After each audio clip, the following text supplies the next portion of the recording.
Merci beaucoup à notre troupe d'acteurs ce matin.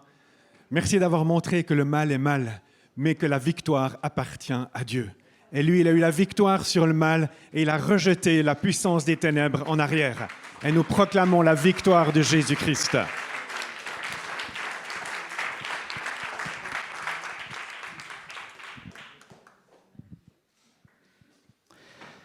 Alors, pour poursuivre et pour reprendre aussi un peu le texte qui a été introduit ce matin dans Jean 20, donc qui est le récit de la résurrection, je vous invite à sortir vos Bibles pour ceux qui ont leur Bible et de prendre Jean 20 et on va regarder ensemble les versets 19 à 31. Mais je vais commencer simplement par le verset 19. Le soir de ce même dimanche, les portes de la maison où les disciples se trouvaient rassemblés étaient fermées car ils avaient peur des chefs juifs. Jésus vint alors se présenter au milieu d'eux et leur dit « Que la paix soit avec vous ». Donc, comme on l'a déjà vu au début de ce passage que j'ai lu ce matin, Marie de Magdala, le matin de ce dimanche, avait averti Simon-Pierre et un autre disciple que le tombeau était ouvert. Donc les deux disciples, ils sont arrivés en courant, ils ont constaté que Jésus n'était plus dans son tombeau et ils sont simplement retournés chez eux. Marie est restée près du tombeau en pleurs face à ce qu'elle pensait être l'enlèvement du corps de Jésus. Mais ce dernier se montre à elle et lui dit d'avertir les disciples qu'elle l'a vu, qu'il est vivant, qu'il est vraiment ressuscité. Donc jusqu'à là, les disciples, ils ont vécu ce qu'on pourrait appeler un traumatisme ou un choc assez important. Même si Jésus il avait annoncé plusieurs fois qu'il allait mourir, mais qu'il reviendrait, ils ont assisté à sa mort, à son arrestation déjà, à sa mort, à sa crucifixion, à son arrestation, la torture, un peu la totale. Et voyant leur maître subir toutes ces choses, on comprend bien qu'ils sont dans un état pitoyable. Et voilà maintenant que le corps de Jésus, en plus de tout ça, a disparu. Donc en plus de ça, ils sont persécutés. Et par crainte, ils se sont enfermés dans une maison par peur des chefs religieux. Mais malgré tout, dans ce lot d'émotions, Jésus, bien ressuscité, se présente à eux pour la première fois. Et la première chose qu'il leur dit, c'est que la paix soit avec vous.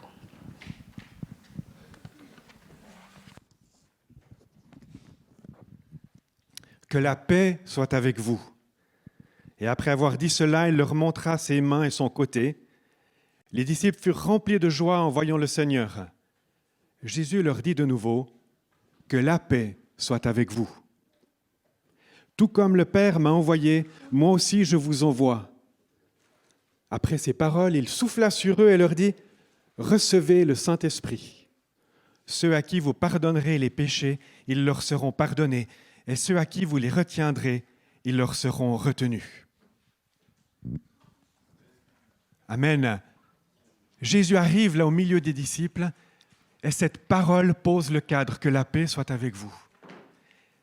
Et comme il le disait, ils étaient traumatisés, ils ne savaient plus où ils en étaient. Et on peut imaginer peut-être même des gémissements, des pleurs dans cette salle. Que faisons-nous?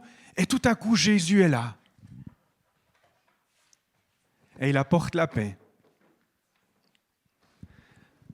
Nous avons là juste un bref résumé de ce qui s'est dit dans ce moment. Si on lit que ça, on dirait que c'est presque un spot publicitaire. Mais non, il y avait beaucoup plus. Je peux imaginer les rires, les pleurs, les éclats, les échanges. Oh, tout ça est donc bien vrai. Et les disciples doivent être ébahis devant Jésus. Ce que l'évangéliste Jean a retenu et qu'il nous transmet, c'est cette parole de Jésus qui dit « Comme le Père m'a envoyé, je vous envoie. Recevez le Saint-Esprit et allez. » La résurrection est un envoi. La résurrection est une ouverture. Et nous sommes tous appelés, quel que soit notre âge, notre lieu, à aller et être à la suite de Jésus. Des personnes qui donnent la bonne nouvelle.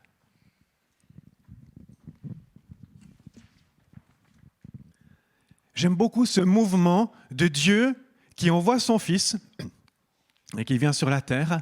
Et ensuite, bien le Fils, alors qu'il a donné tout ce qu'il avait, c'est-à-dire sa vie, eh bien, il envoie ceux qui le suivent. Et nous sommes ainsi tous inclus dans ce mouvement d'envoi. C'est un mouvement qui a commencé dans le ciel et qui est partagé par Jésus. Et nous sommes inscrits dans ce mouvement pour aller, remplis de l'Esprit.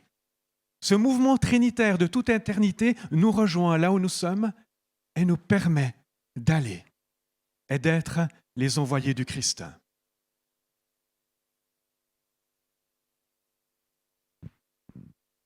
Hier matin, sur la place du village, du marché de Carouge, nous étions comme envoyés. Quand on pense envoi, ce n'est pas simplement d'aller à l'autre bout de la terre. Parfois, c'est l'appel de certains. Mais la plupart du temps, nous sommes envoyés là où nous habitons, là où nous servons. Et hier matin, nous étions envoyés sur la place de Carouge. Et plusieurs d'entre nous avons pu participer à ce moment où nous avons distribué le journal Un quart d'heure pour l'essentiel, nous avons accueilli les enfants pour peindre des œufs, nous avons partagé ce que nous étions. Et j'ai été particulièrement touché parce que jeudi, j'ai dit à Joy, il faut vite qu'on rappelle tous les gens qui se sont inscrits, qu'ils n'oublient pas quand même. Et puis il y avait un nom qui était là, Camilla. Puis je me suis dit, mais c'est qui Camilla? Puis finalement, Joy me dit, mais c'est la fille de Ruby et Louis. Ah ouais, mais bon, on n'a pas son numéro. Eh bien, je vous dis que samedi matin, hier, à 10h, Camilla arrive. Elle a 10 ans, 11 ans, 12 ans. Camilla, est-ce que tu es là par hasard? Non, je ne sais pas si elle est venue ce matin. Non, elle n'est pas là. Mais j'ai été tellement touché de la voir arriver pour servir. Elle avait entendu cette annonce qu'on irait sur le marché et qu'on servirait. Et elle s'est inscrite sur la liste. Et à 10h, elle arrive avec son sourire. Et elle est venue aider. Camilla, 10 ans, 11 ans, envoyée par Jésus. Camilla, 10 ans, 11 ans, exemple pour nous tous de se laisser envoyer par Dieu et de rayonner là où nous sommes. Jésus ajoute, « Ceux à qui vous pardonnerez les péchés, ils leur seront pardonnés, et ceux à qui vous les retiendrez, ils leur seront retenus. » Cela signifie simplement que c'est Jésus qui effectivement pardonne, mais nous sommes les envoyés et nous annonçons l'Évangile. Et alors que nous disons l'Évangile de multiples manières, ceux qui reçoivent ce mot sont pardonnés. Et ceux qui refusent ou qui rejettent, eh bien, ne le sont pas. Mais c'est Jésus qui pardonne. C'est Jésus qui offre la vie. Et nous faisons partie de ce mouvement de vie. La résurrection, c'est un envoi, c'est la vie.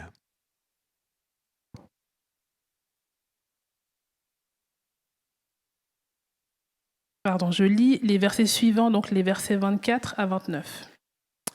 Thomas, appelé Didyme, l'un des 12, n'était pas avec eux lorsque Jésus vint.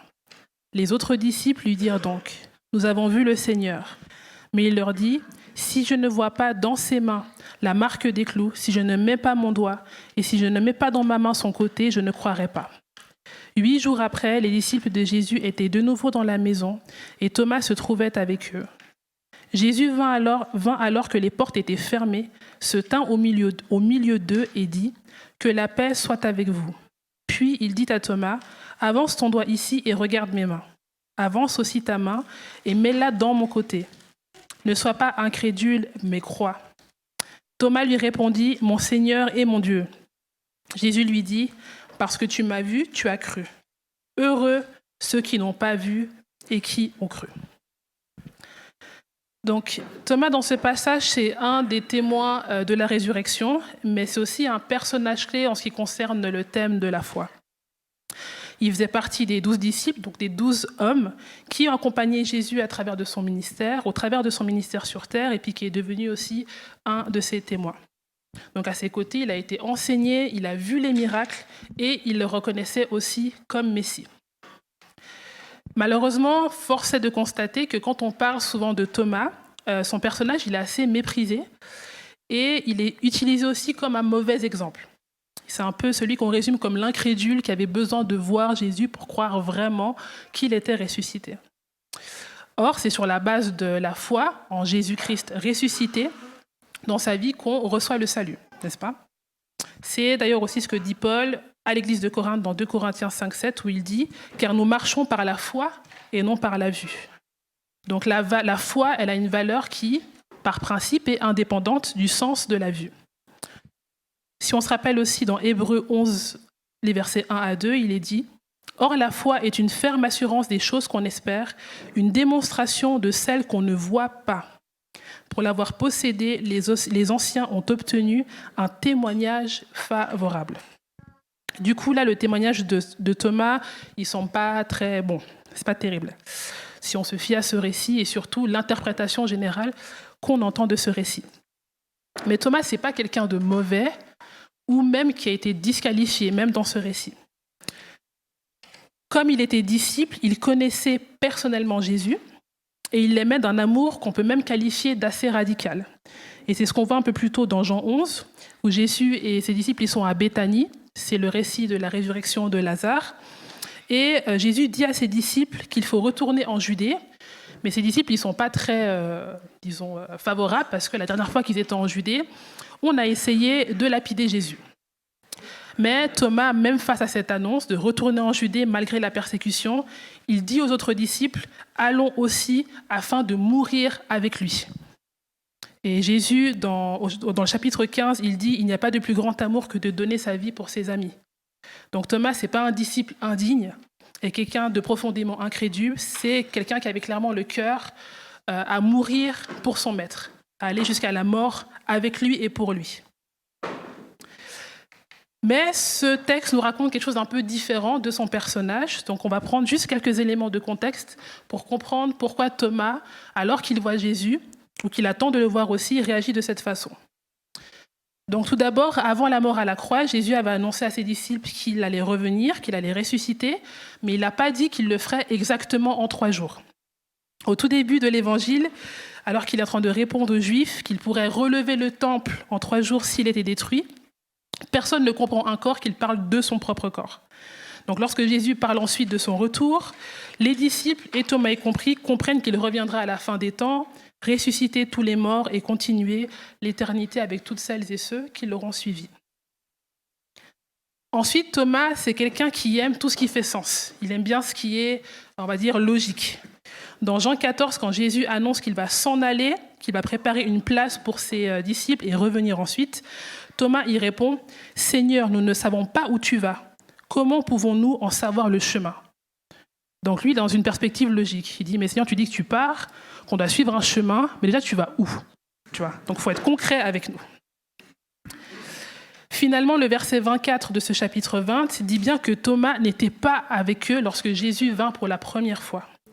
Il n'a pas assisté à ce premier moment où Jésus est venu puis qu'il a déclaré que la paix soit avec vous.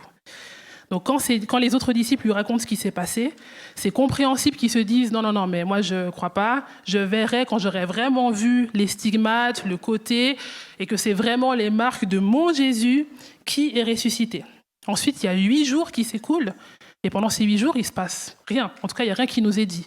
Donc on s'imagine que Thomas a dû beaucoup cogiter sur ce qu'avaient dit ses amis, et qu'il n'était pas forcément en paix. Et pourtant, Jésus réapparaît à tous, dont Thomas, et dit « Que la paix soit avec vous ». Puis il dit à Thomas « Avance ton doigt ici et regarde mes mains.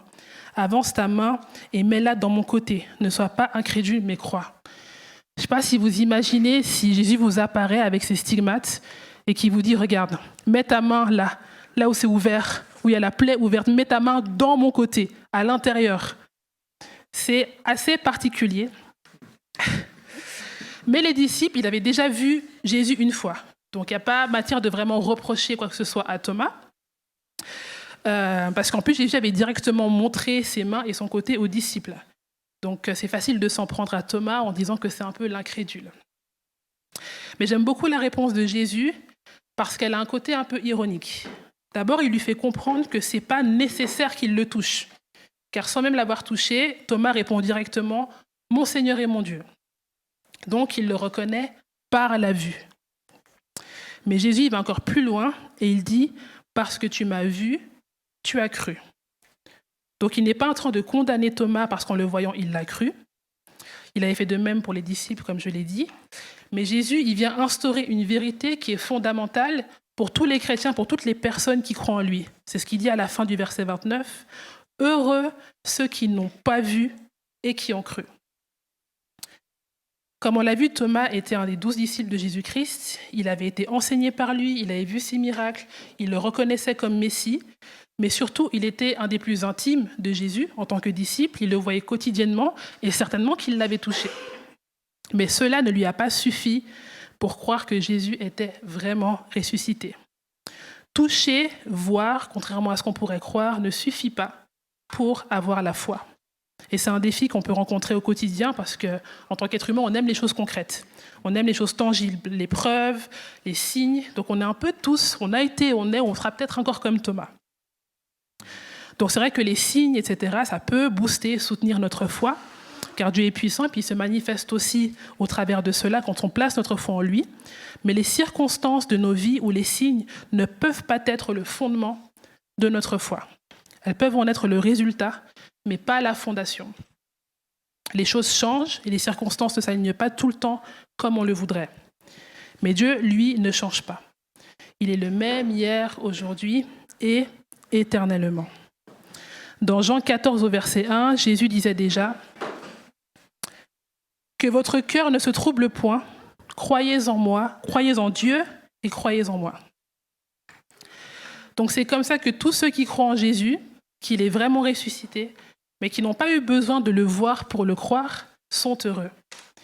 Et je crois que ça concerne beaucoup d'entre nous ce matin, qui n'avaient pas forcément... à moins que vous ayez vécu plus de 2000 ans, en tout cas, ce n'est pas mon cas, mais qui 2000 ans après, ayant entendu l'Évangile, ont cru et ont reçu Jésus dans leur cœur, dans leur vie, ainsi que le salut.